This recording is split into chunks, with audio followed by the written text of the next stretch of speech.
Allahu Akbar, Allahu Akbar. Do you see it? Do you see it? If you do, Alhamdulillah. Assalamu alaikum wa rahmatullahi wa barakatuh, and welcome to the second part of our video series where I'm going to show you how you can recite in maqam hijaz in a super simple way. And I think it'll be different than anything you've seen in other videos on YouTube explaining maqamat. It's our overnight qari method that I've been teaching to students in our programs, and alhamdulillah it worked. In our first video, I explained to you, we just kind of covered broadly what is a maqam, okay? In a practical kind of sense, right? So without getting into any nitty-gritty or any technical kind of behind-the-scenes detail, what's actually happening with the sound and so on, just like an overall, as a listener, you're listening, what is a tune? Okay, it's this idea that we're going up and down with the sound in a certain way, okay? And when I say a certain way, a certain pattern kind of way, okay? Because what happens is that if you have a sound that's like all over the place, I think most of us would recognize that to not be like a very good type of sound. So for example, if you have, to use the example we had before, A, B, C, D, E, F, G, there's a certain way that sound is organized that to our ears, we hear that and we say, okay, that sounds pleasant, right? Whereas if it's all over the place, A, B, C, D, E, F, G, H, I, it's disorganized, it's random, it's messy, and we would listen to that and say it doesn't sound beautiful. Let us now look at maqam hijaz, and I want to show you the way I teach maqamat in our programs, and inshallah it's something that you'll find to be different and interesting and beneficial. I want in this video for you to actually try it with me and try to repeat after me and get the tune yourself. So maqam hijaz, to begin with, is this sound of calling. It's very common. We hear it in the adhan, for example, Allahu Akbar, Allahu Akbar, Allahu Akbar, Allahu Akbar. In recitation, it's very common in tilawa as well. أعوذ بالله من الشيطان الرجيم بسم الله الرحمن الرحيم الحمد لله رب العالمين الرحمن الرحيم مالك يوم الدين. Okay, so it's a beautiful, beautiful sound. I mean, if you've listened to different reciters, I'm sure you've heard this maqam. It has a sound of longing, the sound of calling, the sound of the sadness built into it. Now, how do you recite in this maqam? Let me show you, okay? So, the first thing to note is that when we're talking about a maqam, like I said with the ABCD tune or anything, you're going up and down, right? So, we have sounds, right? Sounds are organized in pitches. You can have a sound, for example, that's low, right?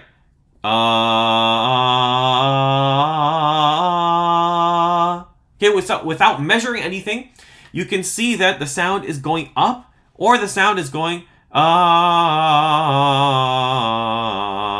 and going down. Okay, so you can have sound that's going up in pitch or your sound is going down in pitch. Okay, now any maqam, it has a particular way that the sound is going to be organized. So in this case, let's start with this. Repeat after me these 4 sounds, okay? You can count them on your fingers.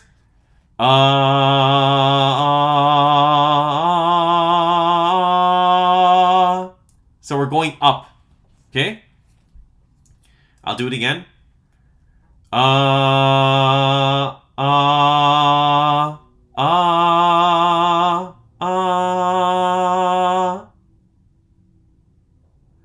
Okay, maybe you can follow it, maybe you can't. There's some work involved, but I want to show you how that looks when we break down the structure of this maqam. Okay, so if we have something like, we say Allahu Akbar, Allahu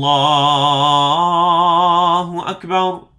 Now if I just ask you to repeat that, maybe you can, maybe you can't, right? And for those who can't just listen to something and repeat it, what I found is it helps for students to understand the structure of what's going on there. So what I'm going to do, you know, when I teach this in a course, we do draw it out a little bit more. There's a lot more like kind of practice, but I want to summarize it for you so you get a chance to see this for yourself and see if it kind of clicks with you or not. Okay, so we're gonna start with one sound here. Then we're gonna go up a little bit. And then we're gonna go up to and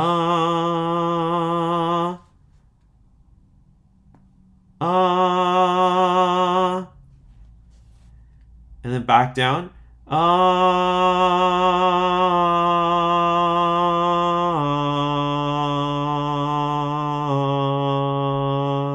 So the sound is organized in such a way that you're moving up in pitch and down in pitch according to a certain pattern, and that's how you get the sound. So here, this here is the pattern for hijaz, right? So follow along with me.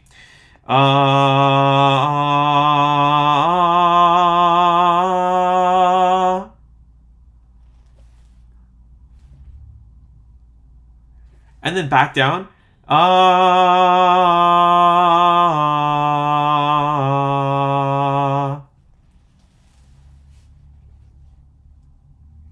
You can use your fingers if you want, right? What this does that your fingers don't have, right, is a measure of the spacing. Meaning you can tell if you listen to it. I want you to listen to it now as I do it. We're going to go up a little bit, then a lot, then a little bit. And we're going to come back down in the same pattern. Okay, so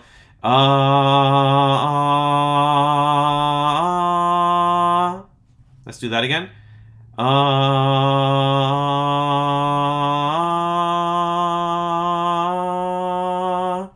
So we have this small space here, right? If we want to get a little technical with it, I'll put this down here. We would call this a half space, a 1.5 space, and a half space, okay? Or you can see 2 lines, then I have 6 lines here, and 2 lines. It's the same thing, a different way of showing the same thing. But I'm going to erase that for now. The reason I'm going to erase that is because I want you to just kind of focus on the sound and try to repeat after me. So let's do that again.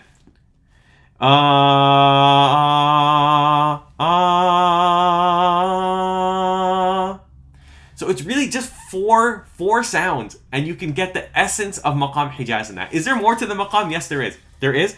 But I want to show you how, once you understand this structure, it really makes it super easy to then incorporate this into your own recitation. How does this work in reading? So for example, I gave you the example of the adhan, right? Okay, I'm going to use this pointer, the blue pointer, to show you where we are in this pattern. And the adhan, Allahu Akbar, Allahu Akbar. So it's Allahu Akbar, Allahu Akbar. Do you see it? Do you see it? If you do, Alhamdulillah. So we're going up in that pattern. Now, if I come down,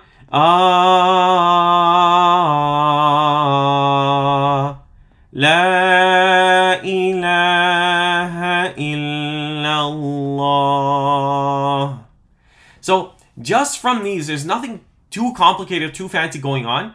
So even if you tell yourself, okay, I'm a little bit tone deaf, or I can't do all this fancy stuff with my voice, you can, with a very simple framework, you can then incorporate a maqam into a reading, right? Whether it's the adhan in this case. Let's take something, for example, if I say Alhamdulillahi Rabbil Alameen. Okay, so what's happening there? So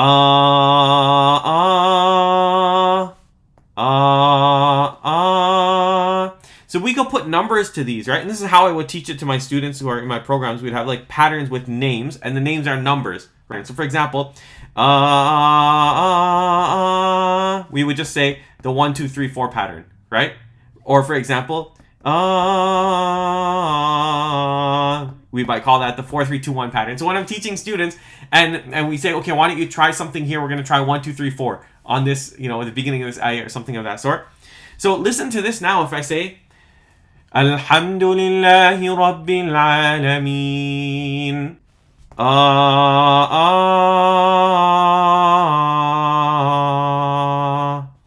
Try it with me. Okay, so let's hum the pattern, and then I want you to hum the reading.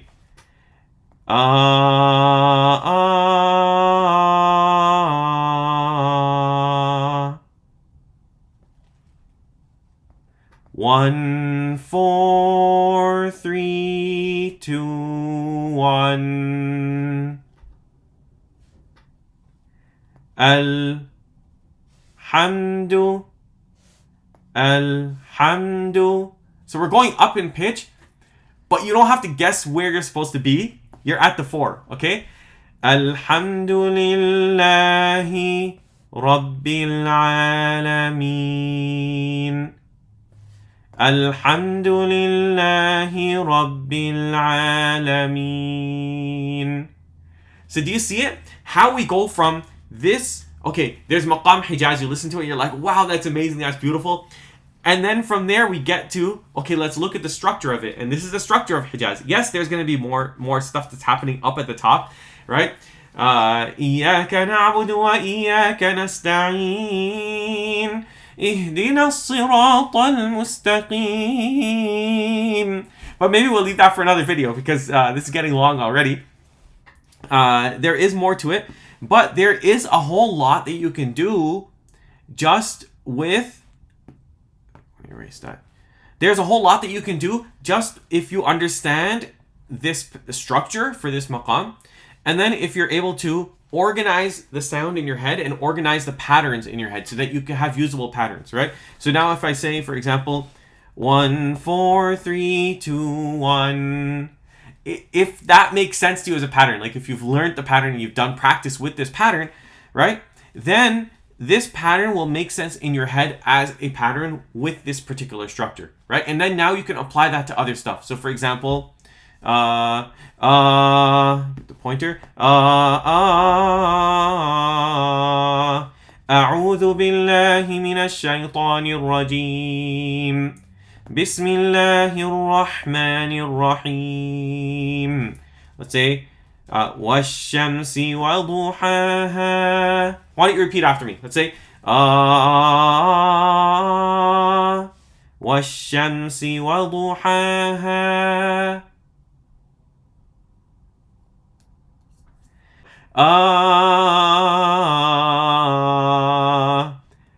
والقمر إذا تلاها.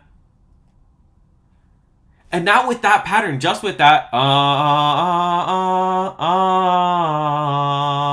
you can actually read a lot in that tune. It's not going to be the most fancy because there are more patterns and there is more that you can stack on top of this in terms of fluctuations and in terms of variations and in terms of, fun stuff you can do, which we teach in our programs.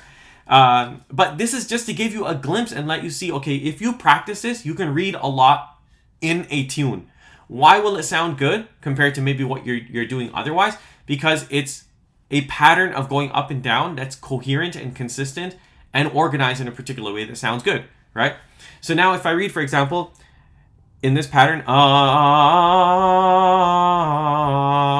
أعوذ بالله من الشيطان الرجيم بسم الله الرحمن الرحيم, and I'm all just in this area, okay?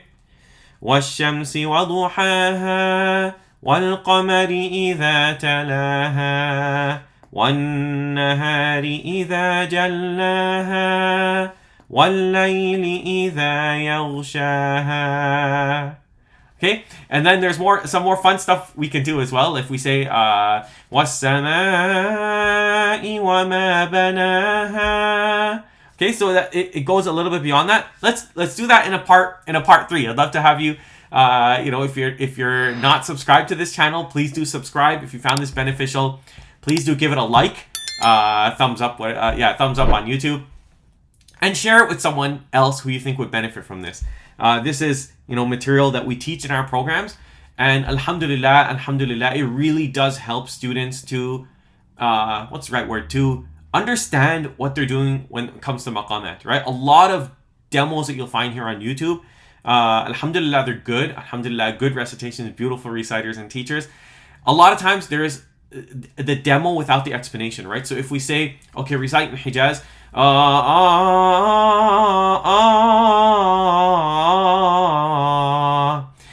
for an average person who's listening to that, it's a little bit difficult to understand, okay, what am I supposed to do with my recitation to be able to get to that? Like, I hear it, it sounds good. So this is really it. turn it back to me. That's the structure of this bottom part of maqam hijaz. And when you understand that, and then back down, there's a replicability to that. There is something that you understand. There's something that you can see on the whiteboard. It's almost like you can hold it. So as you're doing the sounds, you're not just kind of like shooting in the dark. And there's ways actually, like, you know, if you are at the beginning shooting in the dark, you're like, wait a sec, I do the pattern and it's coming out something completely different. There are ways that you can also build up your ability to hit these sounds correctly and be able to tell distance. Am I going up a little bit? Am I going up a lot?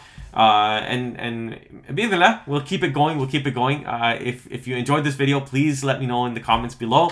If you have any questions, please do let me know. And I'd love to have you back for more. Please subscribe and share this video with those who might benefit. Take care. Jazakumullah khairan. Assalamu alaikum wa rahmatullahi wa barakatuh.